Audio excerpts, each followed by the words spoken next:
times on my way down to Saturday Monastery, but I never got to visit any of you. So maybe one day I will. So it's very happy. I'm very happy to know that Lama Zopa Rinpoche, there is a center there. There is a center in Bangalore. It's wonderful. I've been involved in the center at Tushita in Dharamsala and in Delhi. When I first became a nun, and I was from Kathmandu in the late 70s, I was involved in Delhi. So it's wonderful to see what's happening in Bangalore. So good. All right, people. Okay. So we think for this 1 hour, we're going to listen, and that includes me, I promise. Think, analyze, contemplate, and these words. And of course, these are coming from the Buddha. They're coming from the Tibetan tradition. They're coming from the Lama Tsongkhapa tradition. So there's these variations, aren't there, of Buddha's teachings all over the centuries. But His Holiness the Dalai Lama always says, we are the Nalanda tradition in Tibet. So in Tibet, when this amazing monastic university, extraordinary place, as we know, near Rajgir, was flourishing, and of course it died down. This is history. Things happen. Things come and go. But it kind of really took itself straight from intact all the way to Tibet, and so it's really been kept alive in Tibet all these centuries. I think we don't remember that.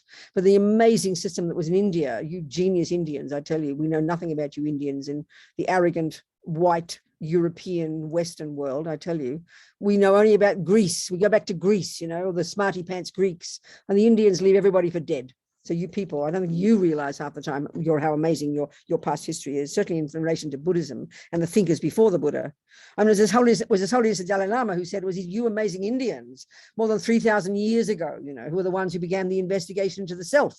The smarty pants, I have to say that about the Europeans, thought it was Freud 100 years ago. We're very arrogant, I tell you. So it's only really now that we're discovering, more and more in the modern world, more and more discovering in the modern world what's happened. More the extraordinary thinking, the thinkers, the Indian thinkers, So as we know, Buddha, in this holy being, this amazing royal person, he came along in that system, and then he went as far as he could go, he felt, and then he diverged in his own direction, in relation in particular to his own experiential findings about the nature of self. So that, that's really our topic here. It's the mind, consciousness, but in order to understand what the self is, how it exists, we need to understand the mind. This is absolutely central to all the Buddhist teachings. And we can see it's central to the materialist world. It's central to them. Psychology is really huge, isn't it, in our world these days? Although we tend to put them on the bottom of the totem pole, I think. Hard sciences we think are much better because we're a bit nervous about something that's kind of mental. But this is Buddha's expertise. So why is it so central? Because as far as the Buddha is concerned, and this is the fundamental point that he's found, that every millisecond of any happiness that we ever experience, and any millisecond of any suffering that we experience, and he's including the monks and the monkeys and the ants and the rest, every millisecond of our experiences, our happy ones and our suffering ones, and we're pretty concerned with those. The main source of these is in our own mind. So, this is a shocking concept. It's just not fitting with the philosophical materialist view, and it does not fit with our own experiences. The way we experience the world, it's like a joke to say that when my boyfriend is mean to me, that my mind is the problem. This is extremely hard to hear. And then when we do hear it, we twist it around and then say, oh, you mean I'm the problem, it's my fault. And we get all self-piteous, But it's really incredibly important to understand this point. Intellectually first.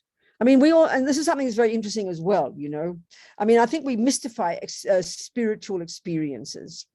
We think there's something beyond words, beyond the intellect, beyond the mind. And we think you got to close your eyes and sit in some special position and something mystical will happen. I'm being a little bit sarcastic, but we tend to mystify religious, spiritual experiences. But the approach here, which is very much coming from the tradition, coming from the Nalanda amazing monastic university system, where and indeed the Indian system before that, the thinkers, the philosophy and the psychological thinking is the basis of what we experience, So learning to know the theories first is kind of very powerful. There are different approaches in Buddhism. For example, Lama Yeshe's marvelous book called Mahamudra, How to Discover Our True Nature. Mahamudra, Dzogchen, we love, we get very excited when we hear these. These are certain techniques within Buddhism that actually are more sophisticated. On the face of it, they seem very simple, but they're much more sophisticated because they're directly experiential, beyond the intellect. We like the idea of this. So, I mean, indeed, we need to go there eventually. But the most powerful way to learn about the mind is to learn first, what is the mind? What is Buddha talking about? I mean, we all know in the world, you can have the same word, but several definitions. You know, we know that. So the word mind, there are several definitions. We can't assume we all mean the same thing. I mean, the philosophical materialist view, and this is the one that we tend to take as a given, is that the mind, the word mind, refers to the brain. Well, not for the Buddha. It's very simple, very simple. Mind is synonymous with the word consciousness, number one. Number two, it's not physical. It's not physical. It's not a function. It's not the brain, and it's not even a function of the brain. I mean, this is too shocking for words, especially if you're a neuroscientist or some well-educated psychiatrist or psychologist. Don't just throw this out. We better hear what Buddha's meaning, you know, if we want to understand Buddha's approach. You can't understand Buddha's approach really if you think that he's talking about the brain. He doesn't know about the brain. It's not his expertise. So the mind is not physical. So what does that mean? It means it's not the brain. It's not a function of the physical, but it doesn't mean it doesn't depend upon.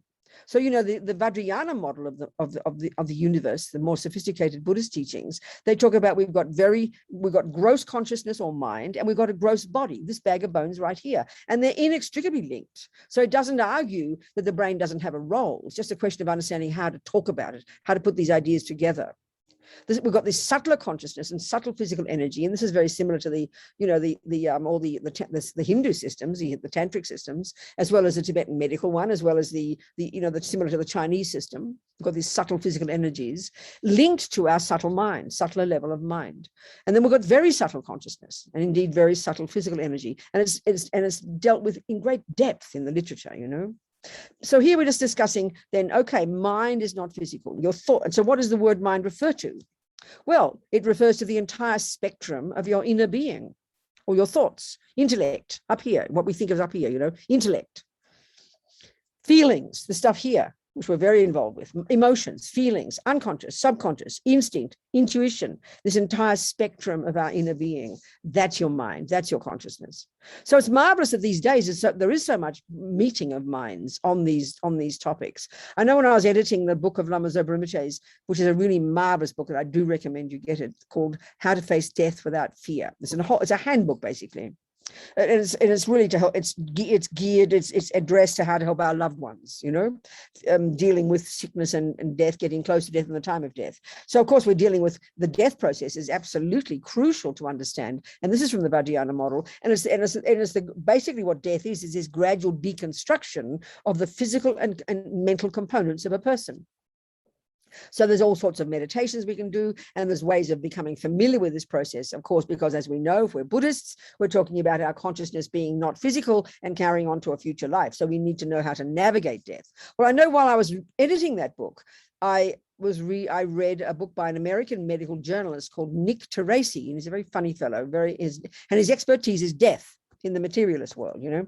So of course everybody thinks he's depressed because he talks about death, but he's actually very funny. He's wonderful. And one of his chapters, what a lot of the talk was, the main point of his book was, it's called The Undead.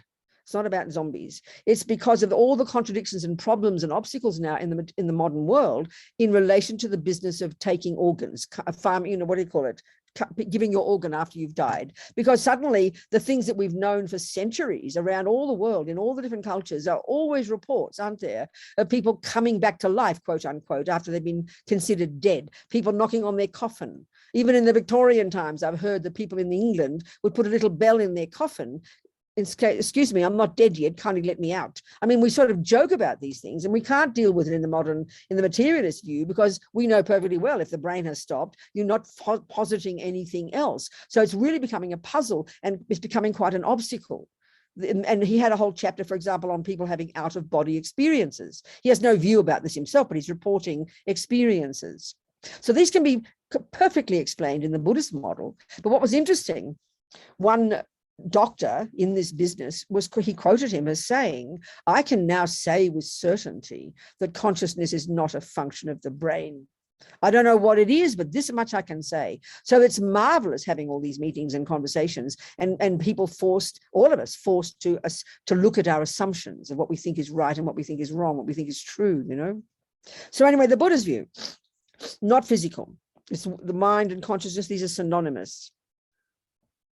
It's referring to not just the grosser levels of our intellect, but to the most subtle levels of our being that actually we don't even posit as existing. Now, I mean, forget the Vajrayana model, but even in the sutra teachings, I mean, we know perfectly well before even the Buddha, these you genius Indians, you're the ones who discovered, who invented, who created this extraordinary psychological skill called shamatha, called single-pointed concentration. I mean, this is how come you even just, this is the point, this is the essence, one of the amazing techniques that you developed. And the Buddha took this very comfortably when he left and went off in his own direction, taking this system, this technique with him. And of course, with that technique, you are able to completely subdue the grosser levels of the intellect and the experience and the emotions and the sensory consciousness and the body to go to these subtler levels of your mind. And that's your mind. It's a subtler level of your mind, a subtler level of your own capacity for cognition. So this is now only in the modern world we're discovering this and sort of starting to even try and imagine how it's possible. This is incredible technique, and it's a fundamentally necessary technique in Buddhism in order to experience, to get to the level of mind that we need to get to, you know, to do the job of unraveling and unpacking our mind and ridding the mind of all the rubbish, which is the clear point the Buddha has found, and developing to perfection all the goodness in our mind. So this technique is astonishing, and it's been around several thousand years, 3,000 more plus years, you know. So this is, and when you see a person who's fully developed shamatha, they're going to look like they're dead because they've gone beyond the grosser level of consciousness. So this doesn't fit with the materialist model because we're discussing a brain. This is not criticizing neuroscientists. I'm not trying to be insulting. So, I mean, the way to put it, I suppose, a simple way without insulting neuroscientists, is that the function of the brain, you can say, is a physical indicator of what is going on in the mind. It's like a signpost. But of course, only the grosser level. This is the point, because Buddha asserts these much subtler levels. So the point of all this is, you know, as a background, is to have, you know, the bigger view in Buddhism, of course, and all this is, the bigger view in Buddhism is indicated by this word Buddha. It's very marvelous, actually. This word Buddha, the etymology of the Sanskrit word and the Tibetan equivalent, Sangye, is that sang or Bud implies the total eradication from one's mind, from one's being, from one's mind, of all neuroses, all ego, all fears, all nonsense, all attachment, all anger, all ego grasping, utterly, because Buddha has found, and this is what's astonishing, that these states of mind are, they say they're adventitious, that they are not intrinsic to our being, they're not integral. So this is the goal of all Buddhists, no matter how much you're doing, whether you're studying for 15, 20 years in these Nalanda monastic university systems, or whether you're sitting on your cushion, your job finally, the point of all of it is to rid the mind of all the rubbish. And second, not only that, da or ge, that implies the development to perfection of everything else in your mind, which is integral to who we are, which is fundamentally who we are, which is our virtues. Speaking very simply, wisdom, clarity, kindness, love, compassion, they are at the core of our being. This is what underpins all Buddhist philosophy and all Buddhist psychology and all Buddhist practice. This is the point to understand. Of course, this is long term. Don't hold your breath. Might take several lives, depending on where you're at in your practice. But the goal of all the practice, and you've got to understand this, it's not just to sort of feel nice while you sit down with your eyes closed on a cushion to feel nice. I mean, that's absurd. The goal finally is to get such brilliant wisdom, and you can do that finally when you get single point of concentration. Having studied all the teachings, you can then unpack and unravel your mind and deconstruct and get rid of these delusions, the stuff which the Buddha says is the source of our suffering. That the neuroses in our mind are the main source of our suffering. Yes, the boyfriend plays a role. He did punch me in the nose, you saw it. That does play a role. But for the Buddha, that's a secondary cause. It's a catalyst. And this is a shocking point for us. Because for us, it's the exact opposite. And then second, you know, and so the goal of the Buddha, the long-term goal, become a Buddha, rid the mind of all the rubbish, and to grow all the goodness. And why do you want to do that? Why should you? Because that's the point. Because what's in your mind is the source of your happiness and the source of your suffering.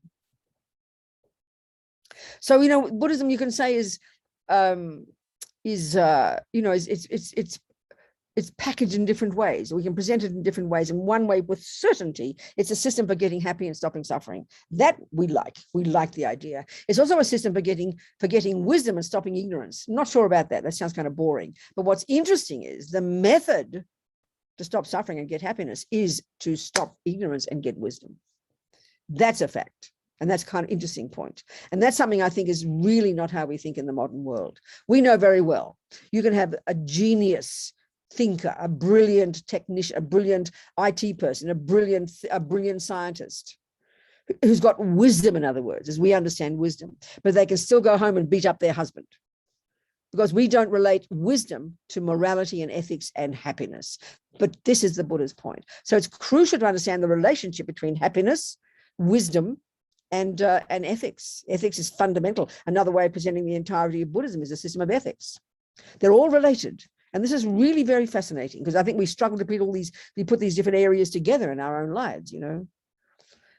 So, okay, the mind, the consciousness, it's the source of our happiness and suffering. So if it is true that it is, and if I do want happiness and don't want suffering, however we define those words, and we need to understand Buddha's analysis, then we better know what the mind is. It's very clear, it's very logical. So you got to first intellectually understand it. You can't just close your eyes and think you're going to see it all.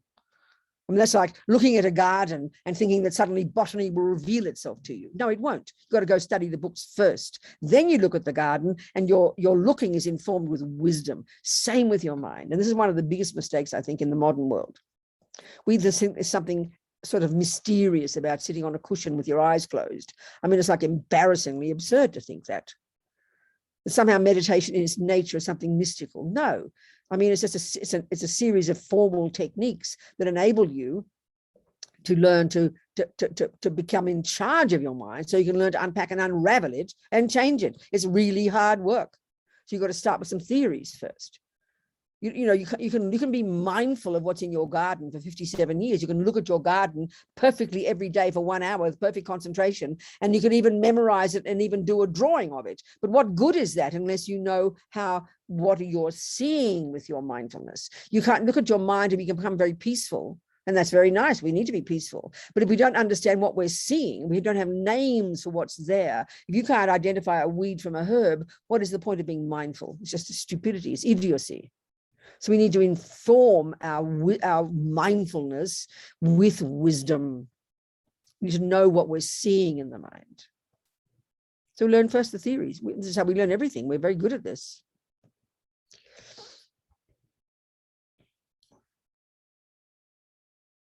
So the mind is not physical. It relates to the brain. That's very evident. Only at the grosser level, though. And the other thing about it that's very shocking again, this is a very shocking point, but this is fundamental to understanding the big picture in Buddhism, is that it's not the handiwork of anyone else. This is something that's very shocking, actually. I mean, if we're Christians or Muslims, and I think even if you know, I don't know anything about Hindu philosophies, there are so many of them, but I know you all talk about you all talk about God. Even though you do talk about reincarnation, you still talk about everything goes back to this absolute source. There's no view like that in Buddhism. And this is very much related to the wisdom teachings of emptiness. We can maybe discuss this at some point as we go along, you know. So the Buddha's view is really quite different. So if you're a materialist, as far as we're concerned, the mother and father created you. And we know that if you want to understand yourself, you track yourself back through your mummy and your daddy and your grandma and your grandpa and your great grandpa, and you get back to the monkeys. That's the system in the West, in the modern scientific world.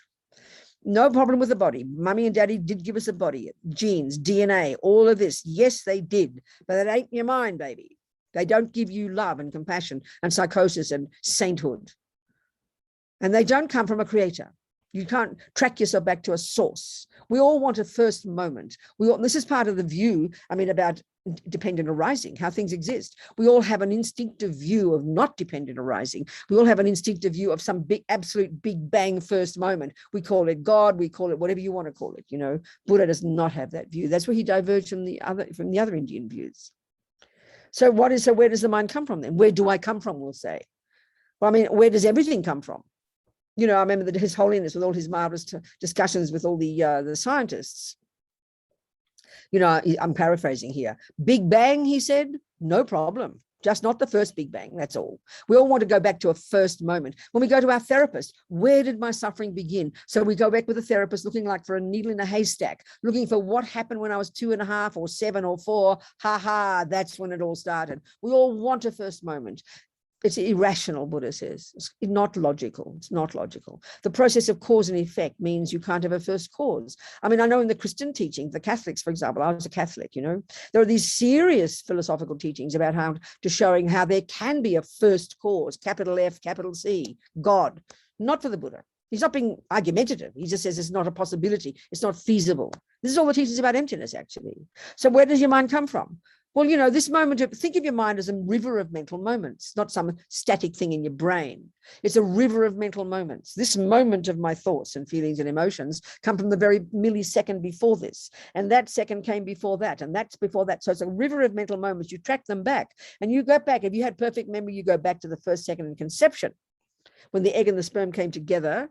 So you tracked it back to the second before. The egg was in mummy's body, sperm was in daddy's body, and where was your mind? Your mind had a previous moment of itself.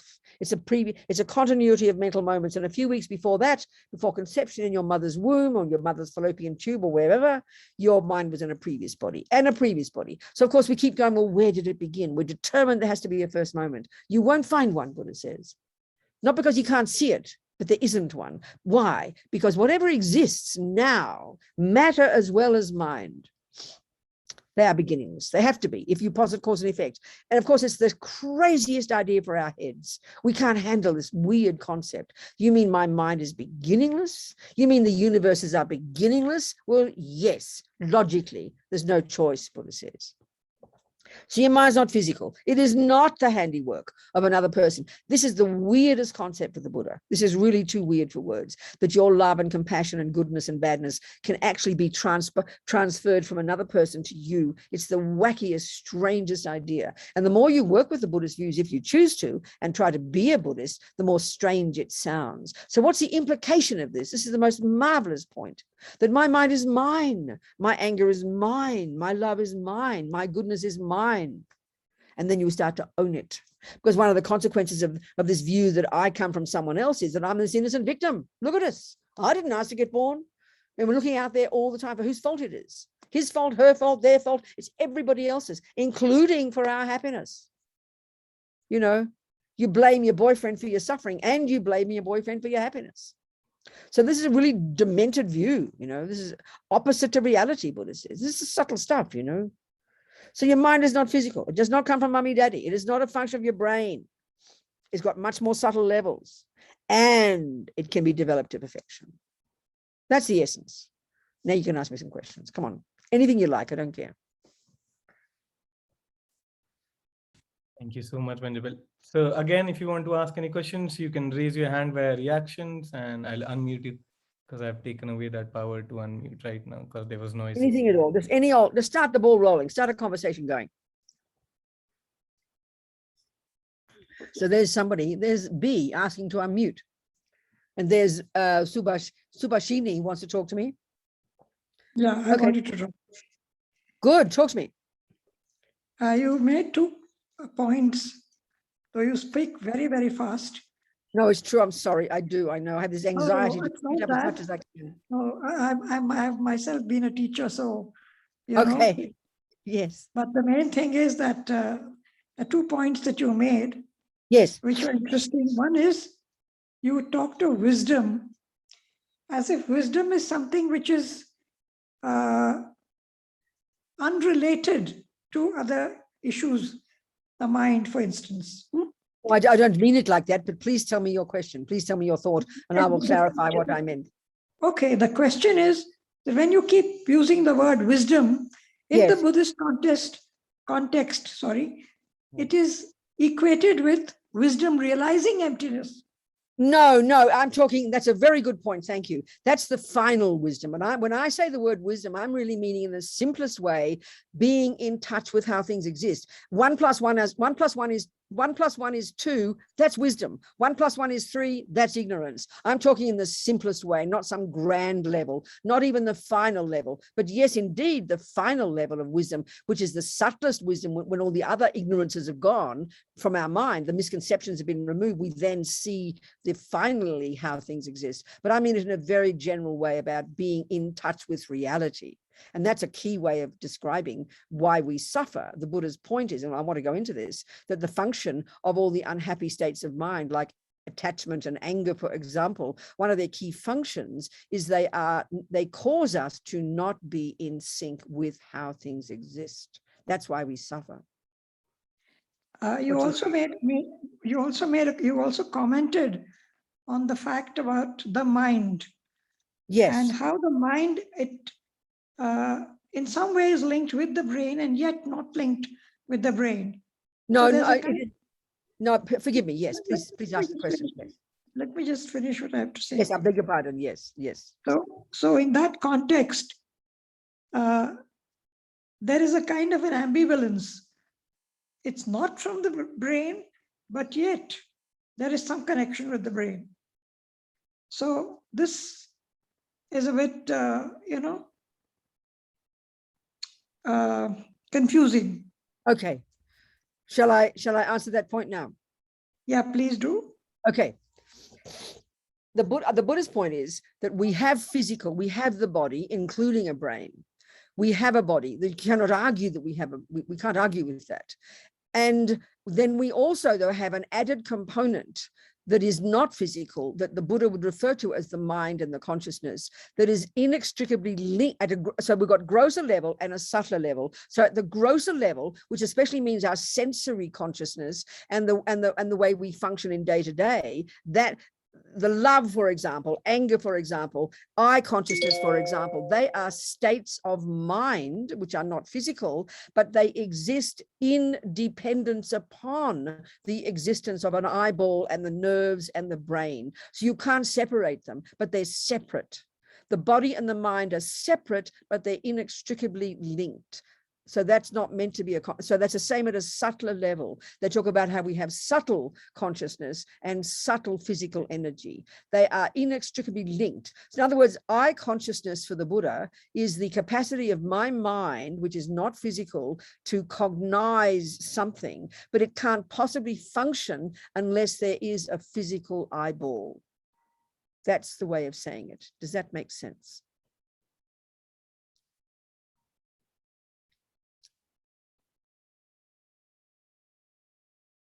I'm wondering what Subhashini's point is. He's gone away. He's disappeared. So that's the answer anyway. That the body, and this is one of the key things, if we're interested in the Buddha's teachings, is to get our head around this, to see it not as a contradiction,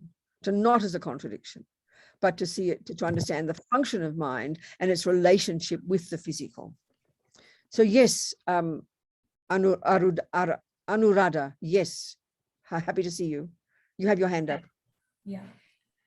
So, I mean, I've been listening to a lot on yes, non-dual, the non-dual Vedanta, etc. Yes, yes. So there's obviously a lot of similarity, which is not surprising. Yes. I've heard there are. I haven't studied it, but I've heard there are, and there have to be. There have to be. Yeah. Well, I'm no expert either, but it seems to me that when you talk about the subtler level of consciousness of the mind, that's what they are talking about in the Vedanta, which is your consciousness, right? Mm. Where your mind, your body, etc., they're all part of that larger consciousness. And they talk about that consciousness is like a screen where the body and the mind, etc., they all play out. But they are not essential for the existence of that screen.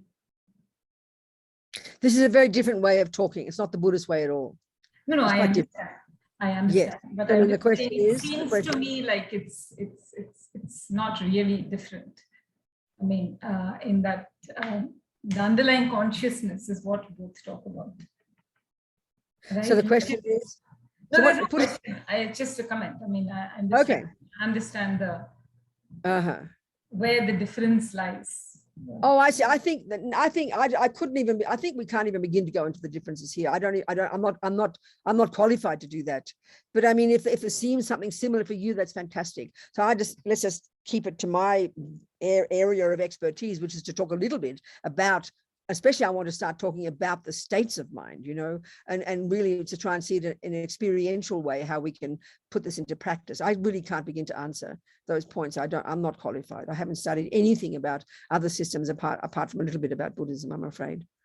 Sure. But I'm sure there are many similarities. There have to be. I mean, of course, there have to be. It's marvelous. So the point I want to get to here, the main point I want to get to, is the key point is if my consciousness is not physical and my consciousness is not the handiwork of someone else. These are the crucial points for me that underpin that cause me to want to practice, that seem to indicate my power that I can practice. Because it seems to me logically, if my mind is if my mind has come, you know, if the feeling of, okay, put it this way, the feeling of ego is I'm an innocent victim. Have a look at our lives. Lama Yeshe would often talk about how when he met us hippies in the Western hippies, and they started meeting Tibetan Buddhists in the 70s in Kathmandu in India, you know, the sense he had about the way our ego grasping worked. He said that he called it self-pity, which sounds very brutal, really, that our suffering is related to self-pity, but that's very much fitting with the Buddhist analysis. And we need to go into this. I want to talk about this. The states of mind, the emotions we experience. But the key point for me, the main point for me, that if my mind isn't coming from my mother and my father, my body, yes, my genes, my brain, and we want to put these two together, they're not contradictory, then it empowers me to realize that I can change. I mean, look at the suffering we have. If we are determined, the way we suffer a lot is we are determined to find someone to blame. This is the function of ego, and this is reinforced by the view that I'm made by my parents. We mightn't think this way, but look at, I mean, most people, you know, we blame the mother. Not even the father doesn't get the blame. The mother gets the blame. Where does that come from? This powerful sense, she made me. I mean, and for me, that's logical. If my mother and father actually created me, meaning also gave me anger, gave me psychosis, gave me love and compassion, I mean, that for me, this is logical. If they gave it to me, then they are responsible. You are absolutely right. But if they didn't give me love and compassion and anger and jealousy, then wow, who's responsible? Me. I like that. Not blame, but empowerment.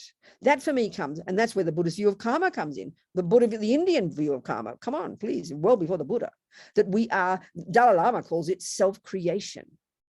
Self-creation, that he basically saying every millisecond, Buddha's saying every millisecond what we think and do and say programs our consciousness, programs us, and that turns us into the person we become. Now, the thing is, I find it very fascinating. We understand that when it comes to, say, becoming a musician. You know very well you need the external conditions. You need Bach's music. You need Steinway's piano. You need a good teacher, but you know you are the main cause of becoming that musician. You don't say, oh, I'm a good musician because of my teacher, because of Steinway, because of Bach. You know, if you're a bad musician, it's all their fault. You're proud to own responsibility. And then, you know, secondly, every millisecond of what goes on in your mind in relation to music is utterly important. It's what produces the musician. We get that. It's called science. But as soon as it comes to happiness, as soon as it comes to emotions, it's not my fault. It's my mother's fault. It's father's fault. It's their fault. It's everybody else's fault but mine. There's no empowerment. There's no ownership. So therefore, that's why we feel so hopeless. That's why we feel so unempowered. I can't do anything. My brain is no good. I'm sick, I'm bad, I can't change. This is the way we suffer so terribly. But having knowing our body does play a role. Yes, powerful. The external world does play a role, but our mind, that is what we can learn to know and change. That's our power. That's for me the main implication of the mind not being physical, you know, and the main implication of the mind not being the handiwork of someone else. Okay, you don't want to blame God. No one would dare do that. But the implication is somehow, if I come from God, it's kind of a touchy one, isn't it? So for me, the implication of this is not meant to be some intellectual thing. Oh, you have, what is the brain? What is the mind? We need to know these things. But for me, the implication of it experientially is that I can change. And that's the real point that I want to make. I can change. And that's the point the Buddha's making. That's what empowers us. So yes, our lives must be, sometimes our lives are terrible. Our bodies may be sick, difficult conditions, difficult situation. And that's why I always quote examples of my friends in prison, living in these nightmarish garbage dumps, who have really learned to transform their own minds, because they one, my friend on death row, having been accused of murdering 2 policemen. She and her husband were on death row. They were completely innocent. The husband even got executed. She was at the execution in the prison. His head burst into flames. You can't imagine the nightmare of these 17 years of hell she had. And she said, finally, I realized I couldn't change anything, but they couldn't take my mind from me. So I decided, I'm not a prisoner, I'm a monk.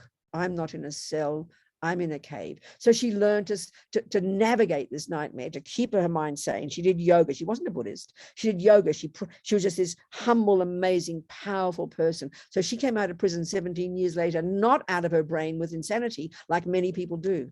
She became out more wise and more marvelous, because she worked on her mind. So yes, Subhashini's back. Do you have any comment on what I said before, Subhashini?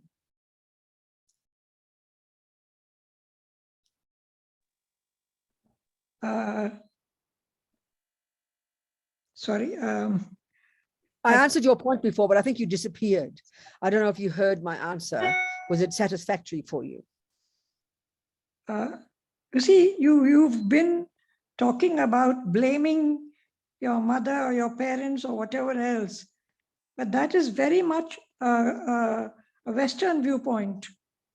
I don't think so. I'm sorry, I have to interrupt you here. I've met lots of Indians who never stop blaming their parents and their grandparents and their children. They moan and complain like everybody else. Please forgive me here. Please forgive me. That is not a Western view. Maybe you don't, maybe you Indians adore your mothers, but you're going to blame your grandmother, you blame your mother-in-law, you blame the next door. No, the people you have met are those who have been influenced by Western. I'm suggesting, this is Buddha's view. I'm putting it in very modern words with my Australian accent, but I'm describing Buddha's view of the universe, that because of this misconception that we're somehow, we're sourced from somewhere else, we don't have a sense of any ownership of our own minds. I mean, Buddha's saying why we suffer at all, why we have any attachment, any jealousy, is because of this reason, So this is really what I wanted to talk about. In our 20 minutes we have left, let's talk about a little bit, present, and then we're going to be going the next few weeks. We can unpack all of these ideas, but this is it's my way of putting it. I know I sound very blunt, Subhashini, but please forgive me. But I'm trying to describe in down to earth terms the implications of having these misconceptions in our mind, and the Buddha's approach to how we can get rid of these misconceptions. So the Buddha's view is we've got the root. If you look at the Buddhist model of the mind, you divide all the contents into 3 categories. Those that are negative and neurotic and deluded and ego-based, and this is not the modern psychological model at all. Then you have the virtuous, positive, optimistic, good positive states of mind. And then you have the 3rd category, which are like, they're like the mechanics of the mind that enable us to function. So this presentation of the way the mind works is really crucial if we want to understand Buddhist psychology. And this is the key point about the Buddha's view describing. He makes this distinction between neurotic, I-based, deluded states of mind that are the source of our pain, and valid, appropriate, positive states of mind that are the source of our suffering. This is the crucial point, and this is utterly different from the modern psychological models. And I don't know anything about, these views about the mind coming from the Buddha, they come from the previous Indian views. So you people must be familiar with this if you've studied, the Indian philosophies. I haven't, but Buddha didn't invent this. It came from what he'd already learned, So we've got these unhappy, deluded, neurotic states of mind, and we need to identify them.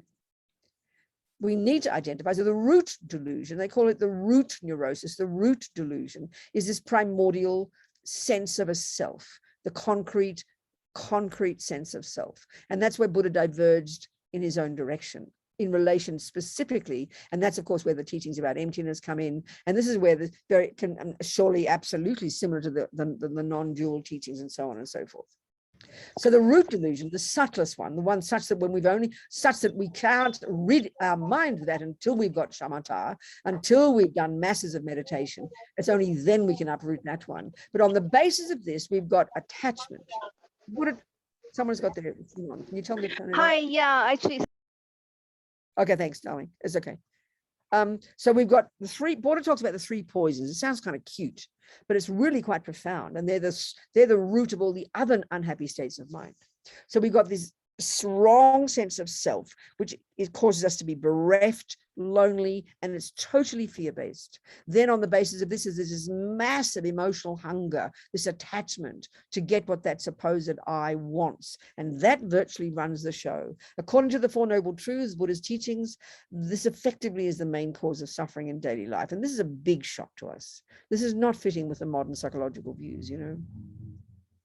That attachment is enormous. It's deeply instinctive. It's from practicing it from countless lifetimes. We come totally programmed with it in this life. It's kind of primordial. And it's this constant feeling, energetic feeling of it. The deepest one is a feeling of dissatisfaction. I don't have enough. I am not enough. And that manifests as a very heavy way in the modern world as self-loathing, because whatever we get, whatever we see, whatever we have, whatever we are, automatically we find fault. Automatically we see no, and we are utterly, utterly dissatisfied. So this attachment, this emotional hunger, if you're dissatisfied, you're always searching for something else. And then when you don't get it, and this is 1,000 times a day, that manifests as the third of these three poisons, which is called aversion. So the volatile expression of aversion is anger. The more mild levels of aversion, the more mental state, is always finding fault. Everything's always negative. Every time anybody says anything about you, especially when it's yourself, you're going to say, no, I'm terrible. I'm no good. I'm bad. I can't do anything. I'm hopeless. I haven't got this. I haven't got that. She is no good. He is no good. It is no good. It's a real serious mental state. We've all got it. It's called attachment and aversion. And it's a question of the degree at which we've got it. This is the suffering of what Buddha means by samsara. This is daily life suffering. Join the universe, folks, you know. So we need to begin to identify this attachment and this aversion and see this intimate relationship between them. Aversion or anger or irritation or annoyance or frustration or finding fault all the time, these mental states, they are the response when attachment is thwarted. They're the response when attachment doesn't get what it wants. This is the daily pain of most people's lives, the monkeys and dogs as well, you know, and it goes to really subtle levels. And all the other unhappinesses like arrogance and low self-esteem and all the other business, they all kind of branch out from these. These are the primordial. I mean, you know, with modern psychology, if you go to your therapist and say, oh, I've got some anger, she'll laugh at you. She wants to hear some complicated term like ADHD or bipolar, you know, the terms we've made up in the modern world.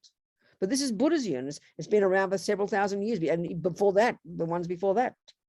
So, but to understand attachment and aversion, do not underestimate the power of these states of mind and how subtle and deep they go. And these are the source of our daily pain. These are the source, you know, not the food. Not even that woman, Sunny, on death row, living in this nightmare. She could see with her incredible intelligence and hard spiritual work that yes, she could change nothing about this nightmare. It causes many people to go out of their mind with complete insanity. But she said, they couldn't take my mind from me. So what did she do? And basically putting in Buddhist terms, she learned to give up attachment. She learned to give up anger and rage. So what's the consequence of this? She became happy. This is the essence of Buddhist practice. I tell you, you know. So now questions about that, please. Sorry, I had a response to what you said earlier. Oh, why don't you say it? Yeah, no, actually, it was also in response to what Subhashini was saying, you know, this idea that Indians don't blame. I mean, if you talk to most Indians, actually, I find their attitude to be fairly and very significantly fatalistic. Oh, you know, my fate is bad and therefore things are going wrong in my life, you know. So I just felt like I wanted to support you in what you said, because I agree with you, and it's not a Western view, and it's really not about even being exposed to Western ideas, the desire to blame somebody else for I think that's the point I made. That's a good point. That's the point that, I mean, I'm talking here Buddha's view, you know, in my own down-to-earth interpretation, and that's several thousand years old. We know this, and this is not even the Buddha's view. He didn't invent this. He got this from his previous studies, from all the amazing Indian views. So these ideas, it's the way the mind works. I think we see that, and it's beyond culture. It's beyond culture. It's the way ego works. So it's a good point, Subhuti. Thank you very much. Thank you very much. Thank you, darling. Who else has a question? Anybody else has a question? Yes, Aman. Okay, so I mean, there's no more reason. So I was wondering, so it's a very good point that, you know, take up the responsibility to change yourself. You've made the mistake, the anger is in you, you can change it. It's a very empowering point of view. So I live in this community, which is predominantly, they identify with Hinduism, and their whole point is surrendering to the divine. Surrender your faults. Say it again. What? The what? The what? So their whole, so the whole philosophy their community is based on is on divine, is based on God. Surrender to the divine, surrender your faults to the divine, surrender your good points to the divine. So, yeah, I hear you. So I discussed that with them, and they say, yes, yours is also nice, but then see the beauty of this, that it makes me free. That you know, it's not my fault. It's something that it's in control of the divine, and I can, you know, like, I see. Change, okay. You know? I see. So so when putting it in the Christian terms, I was a Catholic. So you're talking about, and I think it's very powerful, actually, Aman, having faith in a creator or faith in the divine is it is a very powerful and very effective tool for learning to be happy. I mean, there's no question about that, but I think it's just, but there's different approaches, aren't there? But there's no question. That's marvelous. I mean, I remember reading, I mean, the Muslims the same, you know, if you've really got devotion, if you really have faith in a creator, I find it very powerful, actually. If you really have faith in a creator, God, that means you surrender, you know, because God's got a plan. God knows what he's doing. I don't need to know. I trust God. That's a pretty amazing view to have. And you can see it's a very powerful method to learn to become peaceful and happy. I remember reading just one Muslim couple in the paper years ago, one flight went down in the sea, and it was in Malaysia. And the parents, how do you feel about the death of your daughter? And so they said, we are peaceful. It is God's will. We are happy. That's profound. I think it's amazing. But it's just not the discussion here, that's all. There's a different approach, that's all. There's different approaches, aren't there? We have to find our own approaches, you know. And as we very well know, if we're speaking, especially if we're studying Vajrayana, the teachings about guru devotion are very similar, actually very similar. They're very similar. You read the marvelous stories about Milarepa and his relationship with his guru Mapa, you're going to hear very similar. It seems almost the same, you know. But of course, the philosophical views that underpin it are different, because as we know, the Buddhist view, and it's sort of similar, but not the same, you know, that there's this one cosmic consciousness that we become part of. That's not the Buddha's view. I become the Buddha and you become the Buddha. Effectively, you can argue we're all the same Buddha, but each of us becomes our own Buddha. I mean, I gave a talk in Melbourne, at the Catholic University in Melbourne, where I'm from in Australia. And I mean, I talked about the similarity between the definition of God and Buddha. They're very similar. 3 essential qualities, as far as Christians are concerned: infinite wisdom, infinite power, infinite compassion. That's exactly the same as a Buddha. The difference is Buddhism doesn't see a Buddha as a source. And that's the teachings on emptiness. That's the difference. That each person's got their own mind and they become their own Buddha. But that's very shocking for Catholics, for Christians, to say that you become God. You can't do that. You can't talk like that. So there are many differences. And I think the differences are, not trying to be too intellectual, are rooted in this idea of interdependence, you know, and emptiness. So the Buddha's view is that each one of us, and you can have devotion, but you are the one who does the work. You are the who becomes your own Buddha. You are the one who created your own suffering and your own happiness. They do not come from Buddha. There's a big difference there. They do. Your suffering and your happiness absolutely do not come from Buddha. They come from you. That's the massive difference. Are we communicating, Aman? Yeah. Hello, can I ask a question, please? Absolutely, please do. This is Pallavi, yeah. Yes. Yeah, I wanted to ask you, I have also been doing the Nalanda diploma course from Tibet House, Delhi. So, yes, wonderful. Yeah, yes. What I wanted to ask is that, what stops people from taking accountability for their own happiness? It's a really good question, isn't it? I mean, it's a really good question. And I mean, a simple answer, and it's kind of embarrassingly simple. One answer is, it's just habit. I mean, this isn't really not meant to be silly. Why? So it's habit. But more than anything, it's habit, I think. You know, I mean, so the way to understand in a technical sense is to look at the way ego works. And the way ego works, which is this, okay, there's one is this habit, which almost seems too silly.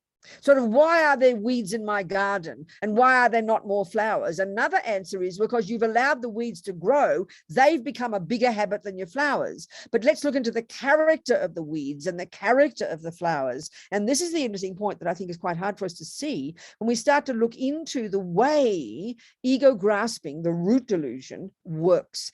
And this is the point that they say in Buddhism, and it seems not so exciting in the beginning. It doesn't seem very convincing.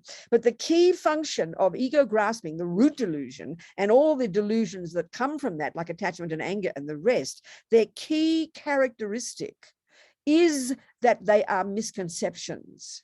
They are not, they're emotional, and we get very involved in the emotion. We've got to go deeper into them, and we're going to see that those emotions are grounded in these deep misconceptions, these wrong views about how things exist. And simply because we've practiced them for eons, they're totally integrated in our being. They're sort of like, they're literally instinctive. That's the reason. They're instinctive. And the fear and the suffering comes because they're liars. I mean, this seems so silly, but if you've got a 1,000 rupee note, I don't know, I think we have still got, haven't we, 500 rupee note. No, you've got a 5 rupee note, and you are convinced it says 500, and you've believed in this for so long, you've deluded yourself. So you know yourself, you imagine you've got your 500, you go out to spend your 500, you've got all the expectations of getting 500's worth, and you get 5 rupees worth. And the habit of seeing it as 500 is so ancient that and you get shattered every time you go to spend it, you get disappointed, you get upset. That's how we are with attachment and anger. So attachment believes there's a delicious cake there. We believe it, and it's been such an ancient habit that delicious cake really appears as delicious. That's the 500 rupees, but it's only worth 5.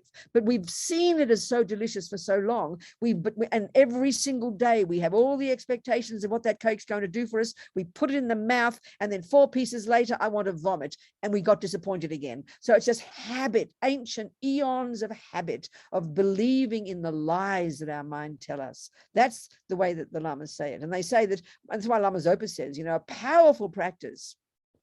You see the cake, the energy of attachment is so intense, this emotional hunger that is investing everything in that piece of cake. It's completely instinctive. We know it appears totally divine, and attachment causes us to believe that when I get it, I'll get happy feelings. So we do that action, and then we get disappointed. And then, so the key practice is so powerful is, even though the cake appears delicious, you've got to stop and have the discipline to say to yourself, but it's not true.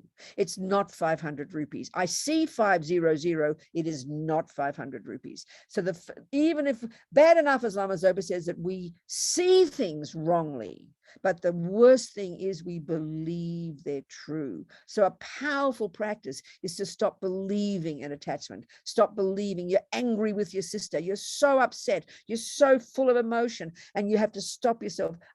She did do this and she did do that, but the anger in my mind is distorting the whole experience, and it's making it appear in a way that it doesn't exist. This is really hard, but this is a powerful practice. So it's habit. Powerful, powerful habit of believing the wrong things for so long. What do you think, Pallavi? Makes sense? Yeah, good. I mean, Buddhist, this is why it's a joke. This is why I'm talking about eons, you know, talking about eons of habit. It sounds like ridiculous to us. Not just habit since we're little girls, you know. I mean, this is the tragedy about the delusions. They're so long in the mind that they cause things to appear wrongly.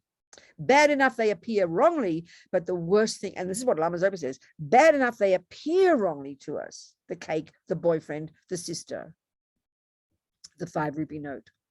Bad enough that they appear wrongly to us. The worst thing is that we believe it's true. That's what keeps us locked in samsara. So it's cutting the habit, stopping believing it. And that's why this woman in prison, Sunny, 17 years, it's just profound what she said. I finally realized I couldn't change anything, but they couldn't take my mind from me. So I decided I am not a prisoner. I am a monk. I am not in a cell. I'm in a cave. She reinterpreted her experiences. It's not fantasy. It's profound, you know. This is the source. And she remained a happy, wise person. She didn't lose her brain, you know. She stopped believing in her appearances, Palavi. You know, she didn't talk about karma at all, but we can discuss it with karma. We'll do that another time. 3 minutes to go. So you people, I know I do talk fast, and I hope I don't talk too fast. It's food for thought, okay? Any more? I think that's it. Let's just finish thinking. I have said a lot of things. I said quickly and loudly. I do know that. If there's anything that's left, any reverberation from it, anything that's been useful, even 1%, take that 1%, you know, try to practice it. And maybe the 1% is when you feel the attachment arising, you feel the annoyance arising, say to yourself, what I'm thinking isn't true. It's hard to hear that, but because we believe what we feel, you know, and know we've got marvelous potential and never give up on our potential. That's the main thing. So why don't we, for 2 minutes before we finish, 2 minutes, just be natural, close your eyes, and just watch your thoughts. Not your breath, your thoughts.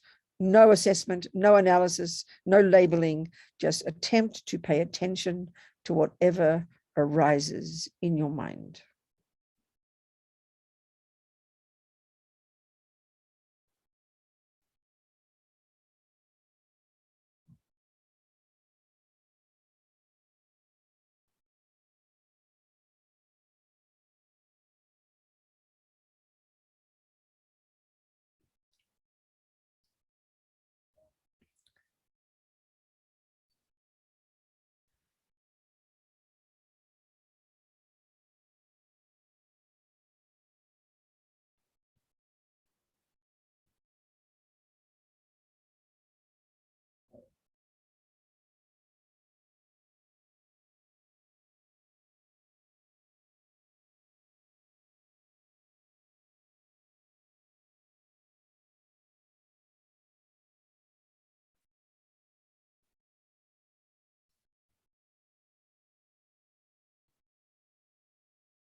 That's it, people.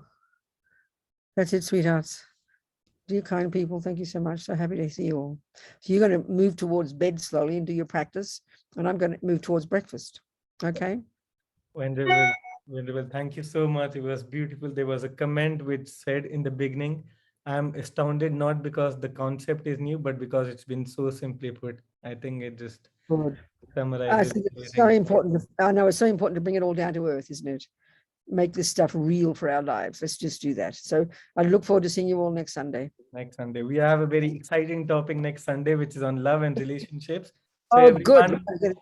Oh, it's going to be very tasty. This is a perfect introduction, so we're perfect. So let me just finish with a little bodhicitta prayer.